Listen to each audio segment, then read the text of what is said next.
নমস্কার, কেমন আছেন আপনারা সবাই? আশা করি প্রত্যেকে খুবই ভালো আছেন। তো কোনো একটা ভিডিওতে হয়তো আমি বলেছি এর আগে যে আমাদের গ্রামে পুজো বসছে, তো আমি বাড়িঘর পরিষ্কার করছি। তো আমাদের নিরামিষ রান্নাবান্না হচ্ছে। তো আজকে আমাদের গ্রামের সেই যে পুজো বসছে, তো সেখানে ছিল বাতাসা লুট। এই বিকেলবেলা সকাল থেকে হয়েছিল অষ্টম প্রহরের গান, পসরা কীর্তন। তো সেগুলো শেষ হওয়ার পর এই মাত্র বাতাসা লুট হলো। বাতাসা লুট হতে আমরা সবাই তো গিয়েছিলাম ওখানে, তো একটু পসরা গানও শুনেছিলাম আর বাতাসাও লুট হয়েছে, তো ঘুরিয়েছিলাম। তো তাই জন্য এই যে ভালো শাড়ি পরে আছি, একটু সেজে গুজে আছি।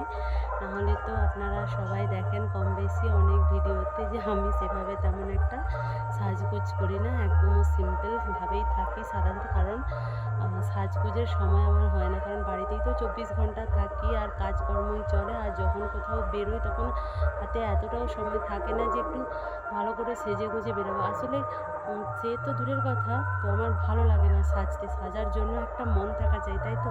আমার সেটা ভালো লাগে না। তবে সাজি না বললে নয়, খুব যখন ভালো অনুষ্ঠান বাড়ি টাড়ি হয় তো তখন সাজগোজ একটু আধটু করি, নাহলে বাকি সময় তো বাড়িতেই থাকি, সেভাবে সাজগোজ হয় না। আর এই যে দেখুন, আজকে যেহেতু গ্রামে পুজো হচ্ছে, বাতাসা পুরোতে গিয়েছিলাম, তো সেই জন্যই এত সুন্দর করে সাজগোজ হয়ে আছে।